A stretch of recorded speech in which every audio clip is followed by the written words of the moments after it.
الله الرحمن الرحيم.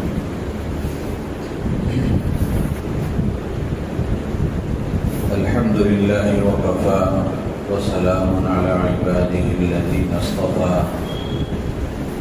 أما بعد فأعوذ بالله من الشيطان الرجيم. بسم الله الرحمن الرحيم. الحمد لله رب العالمين الرحمن الرحيم مالك يوم الدين. إياك نعبد وإياك نستعين. اهدنا الصراط المستقيم صراط الذين أنعمت عليهم غير المغضوب عليهم ولا الضالين. آمين. صدق اللہ العظیم. محترم بزرگ و عزیز دوستو، گزشتہ مجلس میں اور اس سے پہلی والی مجلس میں آپ حضرات کی خدمت میں سورہ فاتحہ کے فضائل سے متعلق کچھ باتیں عرض کی گئی کہ سورہ فاتحہ کتنی فضیلت والی اور عظمت والی سورت ہے. اس سے متعلق کچھ باتیں گزشتہ جمعہ آپ کی خدمت میں عرض کی گئی.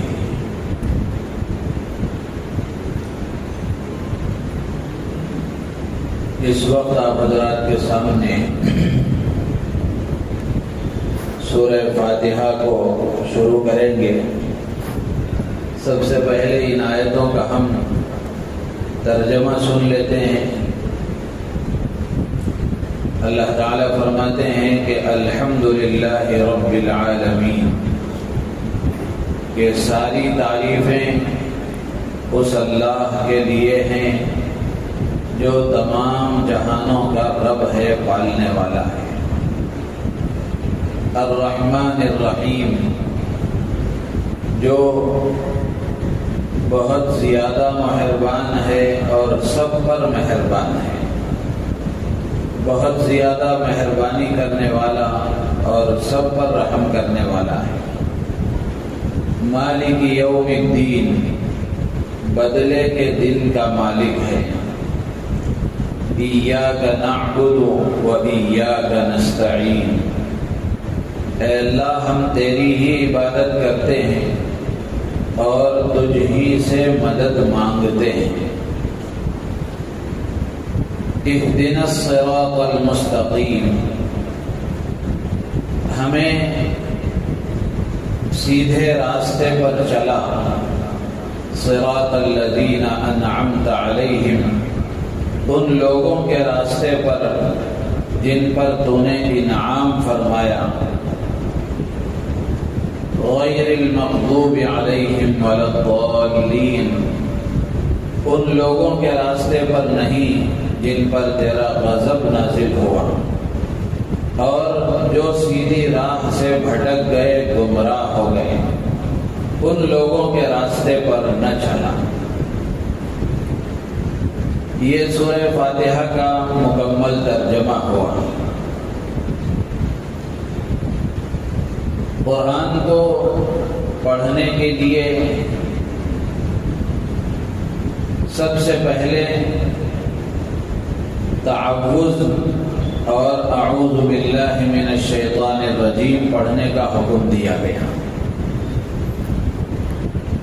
کہ قرآن اگر آدمی پڑھنا چاہے، قرآن کی تلاوت کرنا چاہے، تو اس کے لیے سب سے پہلے حکم یہ ہے کہ وہ تعوذ پڑھے، اعوذ باللہ من الشیطان الرجیم پڑھے.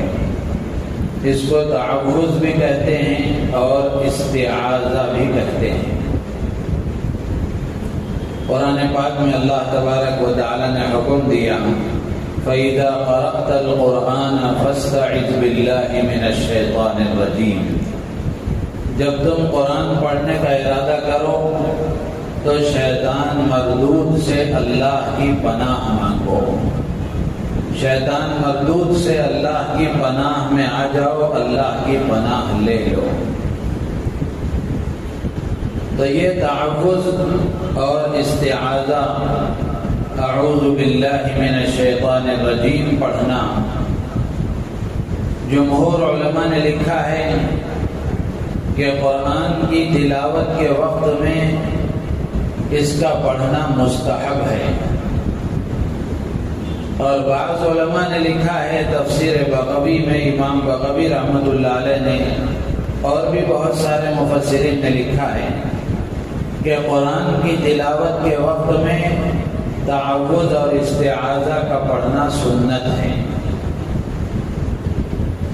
اور ایک مفسر ہیں وہ لکھتے ہیں کہ قرآن کے شروع کرتے وقت اس کا پڑھنا واجب ہے، اس لیے کہ قرآن پاک میں اللہ نے اس کے پڑھنے کا حکم دیا ہے۔ فَإِذَا قَرَأْتَ الْقُرْآنَ فَاسْتَعِذْ، اللہ نے امر کا صیغہ حکم دیتے ہوئے فرمایا کہ جب قرآن پڑھنے کا ارادہ کرو تو اللہ کی پناہ میں آ جاؤ، اللہ سے پناہ مانگو۔ تو اس لیے وہ کہتے ہیں کہ تعوذ کا پڑھنا واجب ہے۔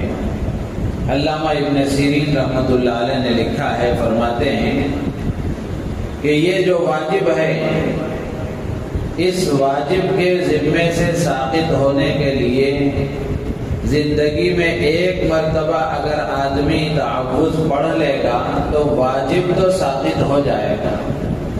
البتہ قرآن کی تلاوت کا ادب طریقہ یہی ہے کہ جب بھی آدمی قرآن کی تلاوت کرے تو تعوذ ضرور پڑھے۔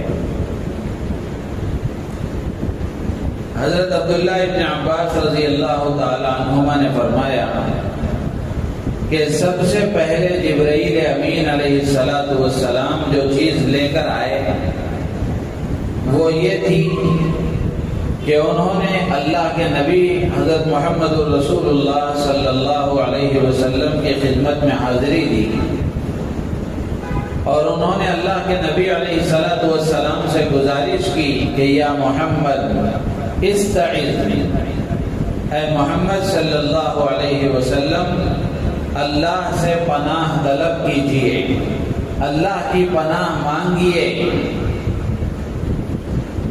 تو اللہ کے نبی علیہ السلام نے فرمایا استعیذ باللہ من الشیطان الرجیم، استعیذ باللہ السمیع العلیم من الشیطان الرجیم۔ پھر اس کے بعد جبرائیل امین نے گزارش کی کہ یا محمد قل بسم اللہ الرحمن الرحیم، کہ اللہ کے نبی اے محمد صلی اللہ علیہ وسلم بسم اللہ الرحمن الرحیم پڑھیے۔ پھر اس کے بعد جبرائیل امین نے درخواست کی کہ اب ان آیتوں کو آپ پڑھیے، اقرأ بسم ربک الذی خلق، خلق الانسان من علق۔ یہ سورہ علق کی ابتدائی اور پہلی آیتیں ہیں، اور یہی پہلی وحی ہے جو سب سے پہلے نازل ہوئی۔ تو جبرائیل امین نے بھی اللہ کے نبی علیہ السلام کے پاس جب وحی لے کر آئے تو انہوں نے بھی قرآن کو شروع کرنے سے پہلے تعوذ اور اعوذ باللہ من الشیطان الرجیم پڑھنے کی درخواست کی۔ تو اس لیے قرآن شروع کرتے وقت میں تعوذ اور استعاذہ کا پڑھنا یہ قرآن کا ادب ہے اور قرآن کی تلاوت کے آداب میں سے ہے۔ یہ تعوذ کا پڑھنا چاہیے، علماء نے لکھا ہے کہ جیسے اللہ نے فرمایا کہ جب قرآن پڑھنے کا ارادہ کرو تو تعوذ پڑھو، اللہ سے شیطان کی پناہ مانگو، تو اس لیے قرآن کو شروع کرتے وقت میں پڑھنا مستحب ہے۔ لیکن بعض علماء کی ایک جماعت ہے وہ یہ کہتے ہیں کہ قرآن کی تلاوت کے بعد بھی تعوذ پڑھنا چاہیے۔ ایک تو ہے قرآن کی تلاوت کے وقت میں آدمی اعوذ باللہ من الشیطان الرجیم پڑھے، اور دوسرا قرآن کی تلاوت کے ختم کے بعد بھی، تلاوت کے مکمل ہو جانے کے بعد بھی آدمی اعوذ باللہ من الشیطان الرجیم پڑھے، اللہ سے شیطان کی پناہ مانگے۔ یہ کیوں؟ تو وہ کہتے ہیں وہ اس لیے کہ قرآن کی تلاوت ایک عبادت ہے، اور بندہ جب عبادت کرتا ہے تو شیطان بندے کے اندر ایک قسم کا عجب اور کبر اور تکبر پیدا کرتا ہے کہ عبادت کرنے کے بعد آدمی کے اندر یہ جذبہ پیدا ہوتا ہے کہ میں تو بہت نیک ہوں، پارسا ہوں، عبادت کرنے والا ہوں، قرآن کی تلاوت کرنے والا ہوں، تو ایک قسم کے عجب اور بڑائی اور تکبر کا جذبہ آتا ہے۔ تو اس لیے وہ کہتے ہیں کہ قرآن کی تلاوت کے بعد بھی آدمی کو چاہیے کہ وہ شیطان سے پناہ مانگے،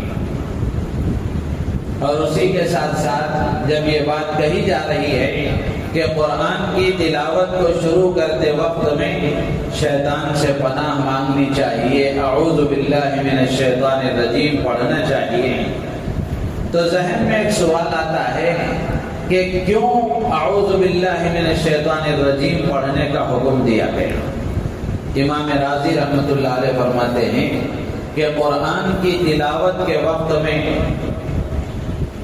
تعوذ کے پڑھنے کا حکم اس لیے دیا گیا تاکہ آدمی قرآن کی تلاوت کو شروع کرنے سے پہلے شیطان کے شر سے اپنے آپ کو محفوظ کر لے۔ شیطان انسان کا دشمن ہے، اور یہ پکا دشمن ہے شیطان۔ قرآن پاک میں اللہ تبارک و تعالی نے فرمایا کہ ان الشیطان لکم عدو مبین، کہ شیطان تمہارا کھلا ہوا دشمن ہے، فاتخذوہ عدوا۔ اللہ تعالیٰ فرماتے ہیں کہ شیطان تمہارا کھلا ہوا دشمن ہے، تم بھی اس کو دشمن سمجھو، تم بھی اس کو دشمن سمجھو۔ شیطان اللہ کے پاس یہ وعدہ کر کے آیا ہے اور یہ چیلنج کر کے آیا ہے کہ میں تیرے بندوں کو تیری عبادت کرنے نہیں دوں گا، گمراہ کروں گا، اور ان کو تیرے احکامات پر عمل کرنے سے روکوں گا۔ قرآن میں اللہ نے اس کو بیان فرمایا ہے، فَبِعِزَّتِكَ لَأُغْوِيَنَّهُمْ أَجْمَعِينَ۔ شیطان نے اللہ کی عزت کی قسم کھا کر فرمایا کہ میں تیری عزت و جلال کی قسم کھا کر کہتا ہوں لَأُغْوِيَنَّهُمْ أَجْمَعِينَ، کہ میں ان سب کو گمراہ کروں گا، سیدھے راستے سے ہٹا دوں گا، اور صحیح راستے پر عمل کرنے ان کو نہیں دوں گا۔ تو یہ شیطان اللہ سے چیلنج کر کے آیا ہے۔ تو شیطان کی پوری کوشش یہ ہوتی ہے کہ بندہ کسی طرح سے بھی اللہ کی فرما برداری نہ کرے، نیک کام نہ کرے، اللہ کی اطاعت نہ کرے۔ اور قرآن کی تلاوت یہ بہت بڑی عبادت ہے کہ قرآن کا پڑھنا، قرآن کا سمجھنا، اور قرآن کی تعلیمات پر عمل کرنا، قرآن میں غور و فکر کرنا، یہ بہت بڑا عمل ہے۔ تو شیطان پوری کوشش کرے گا اس بات کی، اور وہ یہ شرارت کرے گا کہ کسی طرح سے بھی اس کو قرآن کے قریب آنے نہیں دینا ہے، قرآن پڑھنے نہیں دینا ہے، اور قرآن کو سمجھنے کے لیے اس کو موقع نہیں دینا ہے کہ اس کو قرآن کے سمجھنے کی فکر پیدا ہو جائے اور یہ قرآن کی تعلیمات کو معلوم کرنے والا بن جائے، اس سے اس کو دور رکھنا ہے۔ اسی لیے قرآن میں اللہ نے حکم دیا فَإِذَا قَرَأْتَ الْقُرْآنَ فَاسْتَعِذْ بِاللَّهِ مِنَ الشَّيْطَانِ الرَّجِيمِ، کہ جب تم قرآن کے پڑھنے کا ارادہ کرو، قرآن کی تلاوت کرنے کا ارادہ کرو، تو شیطان مردود سے پناہ مانگ لیا کرو۔ تو یہ ہمارا دشمن ہے، کوشش کرے گا، ہر طرح سے کوشش کرے گا کہ ہم یہ کام نہ کریں، یہ عبادت نہ کریں، قرآن کی تلاوت نہ کریں، قرآن کے قریب نہ آئیں، اور قرآن کی تعلیمات پر عمل نہ کریں، یہ اس کی کوشش کرے گا۔ اس لیے تعوذ جب آدمی پڑھ لیتا ہے، اعوذ باللہ من الشیطان الرجیم جب پڑھ لیتا ہے، تو اللہ تبارک و تعالی شیطان کے شر سے اور شیطان کی شرارت سے اس کی حفاظت فرماتے ہیں۔ اور علماء نے لکھا ہے کہ اعوذ باللہ من الشیطان الرجیم یہ جو جملہ ہے، اس میں بہت سارے پوائنٹس ہیں جو ہم سب کے لیے سوچنے اور سمجھنے کی بات ہے۔ جب بندہ اعوذ باللہ میں لفظ اعوذ کہتا ہے، اعوذ باللہ من الشیطان الرجیم میں اعوذ اس کا معنی ہے میں پناہ مانگتا ہوں، میں پناہ لیتا ہوں اللہ کی۔ تو اس جملے میں بندہ گویا یہ اقرار کرتا ہے کہ اللہ میں محتاج ہوں، شیطان کے شر سے بچانا یہ تیری طاقت میں ہے، میرے اندر شیطان سے بچنے کی طاقت نہیں ہے۔ تو بندہ جب اعوذ کہتا ہے تو مخلوق سے خالق کی طرف رجوع کرتا ہے، اللہ کی طرف متوجہ ہو کر یہ اقرار کرتا ہے کہ پروردگار ہر طرح کی طاقت و قوت کا مالک تو ہے، میرے اندر کسی قسم کی کوئی طاقت نہیں ہے، شیطان سے بچانے کی طاقت تیرے اندر ہے، میں تو بے بس ہوں، میں محتاج ہوں۔ ظاہر سی بات ہے پناہ وہی مانگے گا جو اپنے آپ کو محتاج سمجھے گا۔ اللہ سے پناہ مانگنے کی درخواست، پناہ لینے کی درخواست وہی کرے گا جو اپنے آپ کو محتاج سمجھے گا۔ اور اسی طریقے سے علماء نے لکھا ہے کہ اعوذ باللہ میں یہ جو باللہ ہے اس میں آدمی دو باتوں کا اقرار کرتا ہے۔ ایک اقرار تو یہ کرتا ہے کہ اللہ ہی کی ذات وہ ذات ہے جو ہر طرح کی طاقت اپنے اندر رکھتی ہے، ہر طرح کی قوت اور طاقت کا مالک اللہ ہے، ہر خیر پر اللہ کی قدرت ہے، ہر شر سے حفاظت یہ اللہ ہی کرتے ہیں، ہر شر کو دور اللہ ہی کرتے ہیں۔ اور اسی طرح دوسرا یہ اقرار کرتا ہے کہ میری ہر حاجت کو پورا کرنے والا اللہ ہے، میری ضرورتوں کو پورا کرنے والا اللہ ہے۔ تبھی تو وہ اللہ سے درخواست کر رہا ہے کہ اللہ میں تجھ سے پناہ مانگتا ہوں، میں تیری پناہ میں آتا ہوں۔ من الشیطان الرجیم، من الشیطان اس جملے سے یہ سمجھ میں آتا ہے کہ آدمی شیطان کو اپنا ازلی دشمن سمجھتا ہے، تب جا کر وہ شیطان سے پناہ مانگ رہا ہے، اس لیے کہ وہی اس کی عبادتوں میں رکاوٹ ڈالنے والا ہے، اللہ کی فرمانبرداری میں آڑے آنے والا ہے، اس کو دشمن سمجھ رہا ہے، اسی لیے وہ اللہ سے پناہ مانگ رہا ہے۔ اور اسی کے ساتھ ساتھ علماء نے لکھا ہے کہ اس میں اس بات کی طرف بھی اشارہ ہے کہ قرآن پاک میں اللہ نے فرمایا کہ لا یمسہ الا المطہرون، قرآن کے بارے میں اللہ کہتے ہیں کہ قرآن کو ہاتھ نہیں لگا سکتے مگر وہی لوگ جو پاک ہیں، پاک لوگ ہی قرآن کو ہاتھ لگا سکتے ہیں، چھو سکتے ہیں۔ تو یہاں علماء فرماتے ہیں کہ آدمی اس کا دل اللہ کے غیر میں لگا ہوا ہے، اس کے دل میں اللہ کا غیر بسا ہوا ہے، اور اس کی زبان بھی اللہ کے غیر میں مشغول ہے، کہ آدمی زبان سے اللہ کے غیر کی ہی باتیں کر رہا ہے، جس کی وجہ سے اس کی زبان بھی اللہ کے غیر میں مشغول ہے، اس کا دل بھی اللہ کے غیر میں مشغول ہے، جس کی وجہ سے اس کی زبان پراگندہ اور آلودہ ہو گئی، گندی ہو گئی۔ اب قرآن کی تلاوت اگر وہ کرنا چاہتا ہے تو اس کے لیے اس کی زبان کی صفائی اور پاکی کی ضرورت ہے۔ جب بندہ اعوذ باللہ من الشیطان الرجیم پڑھتا ہے تو اس کو پاکی اور صفائی حاصل ہوتی ہے، اس کو پاکی اور صفائی حاصل ہوتی ہے۔ اب پھر اس کے بعد جب یہ قرآن پڑھتا ہے تو اللہ تبارک و تعالی قرآن کے انوار و برکات سے اس کو معمور کر دیتے ہیں۔ تو اس سے یہ بات سمجھ میں آئی کہ قرآن کی تلاوت کو شروع کرتے وقت میں تعوذ کا پڑھنا، اعوذ باللہ من الشیطان الرجیم کا پڑھنا، یہ آدمی کے لیے مستحب ہے اور قرآن کے آداب میں سے ہے، تلاوت کے آداب میں سے ہے۔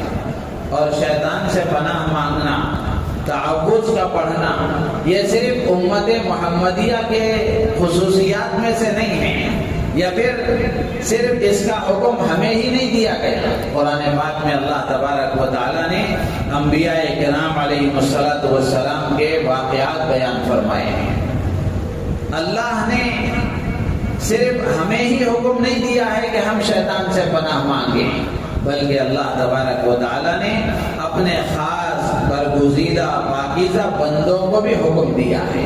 انبیاء نے بھی شیطان سے پناہ مانگی ہے۔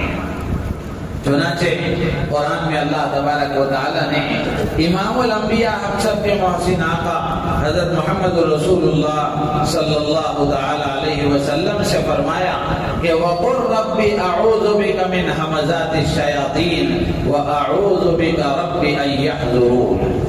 اللہ تعالیٰ نے نبی پاک صلی اللہ تعالی علیہ وسلم سے ارشاد فرمایا کہ نبی جی آپ کہیے کہ ربی اعوذ بک من ہمزات الشیاطین، اے میرے پروردگار شیطان کے وسوسوں سے میں تیری پناہ چاہتا ہوں۔ وَأَعُوذُ بِكَ رَبِّ أَن يَحْضُرُونِ، اور اے پروردگار میں تجھ سے پناہ مانگتا ہوں اس بات سے کہ وہ شیطانی وسوسے، وہ شیاطین میرے پاس آئیں۔ اور قرآن میں دوسری جگہوں پر بھی اللہ نے اپنے بندوں کو حکم دیا ہے وَإِمَّا يَنزَغَنَّكَ مِنَ الشَّيْطَانِ نَزْغٌ فَاسْتَعِذْ بِاللَّهِ، کہ جب تمہیں شیطان کا کوئی وسوسہ آئے، شیطان کوئی برا خیال تمہارے دل میں ڈالے، کوئی وسوسہ آئے تو فَاسْتَعِذْ بِاللَّهِ، اللہ سے پناہ طلب کرو، اللہ سے پناہ مانگو۔ چنانچہ انبیاء کرام علیہ السلام کے واقعات میں بات ملتی ہے۔ حضرت نوح علیہ السلام کا قرآن میں اللہ نے تذکرہ فرمایا، بے شمار جگہوں پر حضرت نوح علیہ السلام کا تذکرہ قرآن میں موجود ہے۔ مشہور واقعہ ہے، سب جانتے ہیں کہ حضرت نوح علیہ السلام کا بیٹا کنعان جو طوفان نوح میں غرق ہو گیا اور طوفان نوح میں سیلاب میں بہہ گیا، قرآن نے وہ پورا منظر 12ویں پارے میں موجود ہے۔ قرآن نے وہ پورا منظر بیان کیا ہے کہ جب پانی آنا شروع ہوا، زمین سے بھی پانی ابلنے لگا، آسمان سے بھی پانی برسنے لگا، جب پانی آنا شروع ہوا تو حضرت نوح علیہ السلام نے اپنے بیٹے سے کہا کہ بیٹے میرے ساتھ آ جا۔ ظاہر سی بات ہے، باپ ہیں، بیٹے کے لیے ہمدردی کے جذبات ہونا یقینی ہے۔ حضرت نوح علیہ السلام نے بیٹے سے کہا کہ بیٹے میرے ساتھ آ جا، تو بیٹے نے کہا کہ اس پانی سے حفاظت کے لیے میں پہاڑ کی چوٹی پر اوپر چڑھ جاؤں گا، پہاڑ مجھے بچا لے گا، میں پانی میں غرق نہیں ہو سکتا، ڈوب نہیں سکتا، پہاڑ کی چوٹی پر چڑھ جاؤں گا۔ حضرت نوح علیہ السلام نے بہت سمجھایا، لیکن اس کے مقدر میں ہدایت نہیں تھی اور اللہ کی طرف سے عذاب میں گرفتار ہونا یقینی تھا۔ تو حضرت نوح علیہ السلام کے آنکھوں کے سامنے بیٹا پانی میں بہہ گیا۔ حضرت نوح علیہ السلام نے اللہ سے گزارش کی کہ اے پروردگار تو نے وعدہ فرمایا تھا کہ میرے اہل و عیال کو عذاب سے محفوظ رکھوں گا، اے اللہ یہ بیٹا میرے اہل و عیال میں سے ہے، یہ میرا بیٹا ہے اور تیرا وعدہ حق ہے۔ تو اللہ کی طرف سے عتاب ہوا، تنبیہ ہوئی، یا نوح انہ لیس من اہلک انہ عمل غیر صالح فلا تسألنی ما لیس لک بہ علم۔ اللہ نے بڑے تنبیہ کے انداز میں فرمایا کہ نوح یہ تمہارے اہل و عیال میں سے نہیں ہے، اس لیے کہ اس کا عمل اچھا نہیں ہے، اس کا عمل اچھا نہیں ہے، تو اس لیے تم ایسی باتیں مجھ سے مت مانگا کرو، ایسی باتوں کا مجھ سے سوال مت کیا کرو جس کا تمہیں علم نہیں ہے۔ جیسے ہی حضرت نوح علیہ السلام پر اللہ کی طرف سے یہ عتاب ہوا تو فوراً حضرت نوح علیہ السلام نے کہا کہ رب انی اعوذ بک ان اسألک ما لیس لی بہ علم۔ حضرت نوح علیہ السلام نے فوراً اللہ سے التجا کی کہ اے میرے پروردگار میں تیری پناہ چاہتا ہوں ایسی باتوں کے مانگنے سے یا ایسی باتوں کے تیرے سامنے سوال کرنے سے جس کا مجھے علم نہیں ہے۔ فوراً حضرت نوح علیہ السلام نے اللہ سے پناہ طلب کی اور اللہ سے پناہ مانگی۔ تو حضرت نوح علیہ السلام نے جب پناہ مانگی تو اللہ تبارک و تعالی نے ان کو انعامات عطا فرمائے، 2 انعام اللہ نے ان کو عطا فرمائے۔ قرآن میں دوسری جگہ موجود ہے یا نوح اہبط بسلام منا وبرکات علیک، حضرت نوح علیہ السلام نے اللہ سے پناہ طلب کی تو اس کا فائدہ اور اس کی برکت یہ ہوئی کہ اللہ نے دو چیزیں حضرت نوح علیہ السلام کو عطا فرمائی. ایک تو سلامتی عطا فرمائی، یعنی عذاب سے اللہ نے بچا لیا، اور دوسرا برکتوں سے اللہ نے مالا مال فرمایا. حضرت نوح علیہ السلام کے بعد میں جتنی بھی مخلوقات ہیں، جتنے بھی انسان ہیں، یہ سب حضرت نوح علیہ السلام کی اولاد ہیں، ان کے بچوں سے پھیلی ہوئی نسل ہے. اسی لیے حضرت نوح علیہ السلام کو آدم ثانی کہا جاتا ہے. آدم ثانی کہا جاتا ہے. اسی طرح قرآن میں حضرت یوسف علیہ السلام کا تذکرہ ہے. حضرت یوسف علیہ السلام کا تذکرہ بھی مشہور ہے، سب جانتے ہیں. عزیز مصر کی بیوی زلیخا نے حضرت یوسف علیہ السلام کو برائی میں مبتلا کرنا چاہا، غلط کام کے لیے اس نے دعوت دی. تو حضرت یوسف علیہ السلام کی زبان سے یہ جملہ نکلا، معاذ اللہ انہ ربی احسن مثوایا، کہ اللہ کی پناہ چاہتا ہوں کہ جس گھر میں موجود ہوں یہ عزیز مصر ہے، اور انہ ربی احسن مثوایا، یہ میرا رب ہے اور یہ میرا بڑا ہے، اور اللہ نے مجھے یہ ٹھکانہ دیا ہے تو یہ ٹھکانہ میرے لیے بہتر ہے. تو حضرت یوسف علیہ السلام نے فوراً اللہ سے پناہ طلب کی، معاذ اللہ، کہ اللہ کی پناہ چاہتا ہوں. تو اللہ تبارک و تعالی نے حضرت یوسف علیہ السلام کے پناہ طلب کرنے کی وجہ سے دو انعامات ان کو عطا فرمائے. کیا انعامات عطا فرمائے؟ اللہ نے آگے کی آیتوں میں ذکر فرمایا، كَذَلِكَ لِنَصْرِفَ عَنْهُ السُّوءَ وَالْفَحْشَاءَ، کہ اللہ تبارک و تعالی نے برائی سے ان کو محفوظ کر دیا، بے حیائی سے اللہ نے ان کی حفاظت فرما دی. اسی طریقے سے حضرت مریم رضی اللہ تعالیٰ عنہ کا بھی قرآن میں تذکرہ موجود ہے. اللہ تبارک و تعالیٰ نے یہ فیصلہ فرمایا کہ حضرت مریم کو لڑکا عطا کیا جائے.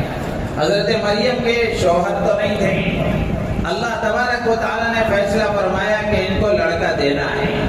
تو اللہ نے قرآن میں سورہ مریم میں وہ پورا نقشہ موجود ہے، وہ پورا منظر اللہ نے بیان فرمایا ہے. تو حضرت جبرائیل امین کو اللہ تبارک و تعالیٰ نے بھیجا تو وہ انسان کی شکل میں آئے، اور اس وقت آئے جب حضرت مریم رضی اللہ تعالیٰ عنہ غسل کے لیے ایک کونے میں چلی گئی تھی، پردے میں چلی گئی تھی. وہاں جب ایک نوجوان کو دیکھا تو چونک گئی. تو چونک کر انہوں نے فوراً کہا، انی اعوذ بالرحمن منک ان کنت تقیا، کہ اگر تمہارے اندر اللہ کا ڈر ہے، خوف ہے، تم متقی پرہیزگار ہو تو میں تم سے اللہ کی پناہ چاہتی ہوں. حضرت مریم نے اللہ سے پناہ طلب کی تو اس کا نتیجہ یہ ہوا کہ اللہ تبارک و تعالی نے دو چیزیں، دو انعامات انہیں بھی عطا فرمائے. ایک انعام تو یہ عطا فرمایا کہ جب لڑکا ہوا تو پوری قوم نے دیکھا تو حیران ہو گئی، اور حضرت مریم سے کہا کہ اے مریم، نہ تو تم بدکار ہو، نہ تمہارے خاندان میں کوئی ایسے افراد ہیں، نہ تمہاری شادی ہوئی ہے، یہ لڑکا کیسے ہے؟ تو حضرت مریم پر تہمت لگی. تو اللہ تبارک و تعالیٰ نے انہی کے بچے حضرت عیسیٰ کی زبان سے ان کی تہمت کو اللہ نے دور کر دیا. حضرت عیسیٰ علیہ السلام بچپن میں حضرت مریم کے گود میں حضرت عیسیٰ علیہ السلام نے گواہی دی. قرآن میں اللہ بیان کرتے ہیں کہ انی عبد اللہ آتانی الکتاب وجعلنی نبیا وجعلنی مبارکا اینما کنت واوصانی بالصلاۃ والزکاۃ ما دمت حیا. حضرت عیسیٰ علیہ السلام نے حضرت مریم کے بیٹے نے گود میں ہی حضرت مریم کی پاک دامنی کی گواہی دی اور کہا کہ انی عبداللہ، میں اللہ کا بندہ ہوں. تو ایک انعام تو اللہ نے یہ عطا فرمایا کہ اللہ سے پناہ مانگنے کی برکت سے اللہ نے ایک انعام انہیں عطا فرمایا کہ ان کی تہمت کو اللہ نے دور فرما دیا. اور دوسرا انعام اللہ نے یہ عطا فرمایا کہ بغیر باپ کے بیٹا اللہ نے ان کو عطا فرمایا. اسی طرح اللہ کے نبی علیہ السلام سے بہت ساری دعائیں منقول ہیں کہ اللہ کے نبی علیہ السلام اللہ سے پناہ مانگا کرتے تھے. حدیث کی کتابوں میں آتا ہے اعوذ برضاک من سخطک. اللہ کے نبی علیہ السلام دعا مانگتے تھے کہ اللہ میں تیری رضامندی کے ذریعے سے تیری ناراضگی سے پناہ چاہتا ہوں اور تیری معافی کے ذریعے سے تیری عذاب سے میں پناہ چاہتا ہوں. تو اس طرح بہت سارے فضائل اللہ کے نبی علیہ السلام نے اللہ سے پناہ مانگنے کے بیان فرمائے ہیں. ایک روایت میں آتا ہے اللہ کے نبی علیہ السلام فرماتے ہیں کہ جو آدمی دن میں 10 مرتبہ اللہ سے شیطان سے پناہ مانگتا ہے، شیطان سے پناہ طلب کرتا ہے، تو اللہ تبارک و تعالی اس کے لیے ایک فرشتے کو مقرر کر دیتے ہیں جو اس کو شیطان کے شر سے دور کر دیتا ہے.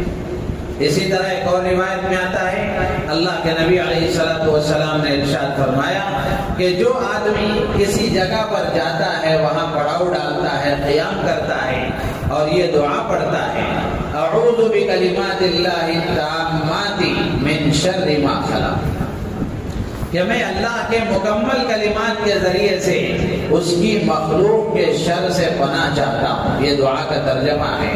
یہ دعا پڑھتا ہے تو اللہ کے نبی علیہ السلام فرماتے ہیں کہ جب تک وہ اس جگہ میں رہے گا اس جگہ سے نکلنے تک کوئی چیز اس کو نقصان نہیں پہنچا سکتی. تو میرے عزیز و دوست و بزرگوں، یہ ساری تفصیل عرض کرنے کا مقصد یہ ہے کہ قرآن کی تلاوت سے پہلے شیطان کے شر سے پناہ مانگنے کا ہمیں حکم دیا گیا، اور اسی کے ساتھ ساتھ ہر موقع پر آدمی شیطان کے شر سے پناہ مانگے. ہر آدمی محتاج ہے، اس لیے کہ شیطان تو اللہ سے یہ چیلنج کر کے آیا ہے کہ وہ ہمیں بہکائے گا، گمراہ کرے گا، غلط راستے پر چلائے گا اور سیدھے راستے سے ہٹانے کی کوشش کرے گا. تو اس لیے ہر موقع پر ہر لمحہ آدمی کو شیطان سے پناہ مانگنا چاہیے. تو یہاں تک بات تعوذ کی ہوئی. اس کے بعد پہلے قرآن کو شروع کرنے سے پہلے آدمی تعوذ پڑھتا ہے اعوذ باللہ من الشیطان الرجیم. اس کے بعد ہے بسم اللہ الرحمن الرحیم. بسم اللہ الرحمن الرحیم کے بھی بہت سارے فضائل ہیں اور بہت ساری اس کے سلسلے میں باتیں ہیں، انشاءاللہ اگلی مجلس میں عرض کی جائیں گی. اللہ تعالی سے دعا ہے اللہ تعالی ہم سب کو ان باتوں پر عمل کی توفیق عطا فرمائے. اللہ تعالی ہم سب کو علم صحیح اور عمل صالح کی دولت سے مالا مال فرمائے. الحمدللہ رب العالمین. اللہم صل علی سیدنا مولانا محمد وعلى آل سيدنا ومولانا محمد وبارك وسلم. ربنا ظلمنا أنفسنا وإن لم تغفر لنا وترحمنا لنكونن من الخاسرين. ربنا لا تزغ قلوبنا بعد إذ هديتنا وهب لنا من لدنك رحمة إنك أنت الوهاب. ربنا آتنا في الدنيا حسنة وفي الآخرة حسنة وقنا عذاب النار. وصلى الله تعالى على خير خلقه سيدنا محمد وآله وأصحابه أجمعين والحمد لله رب العالمين.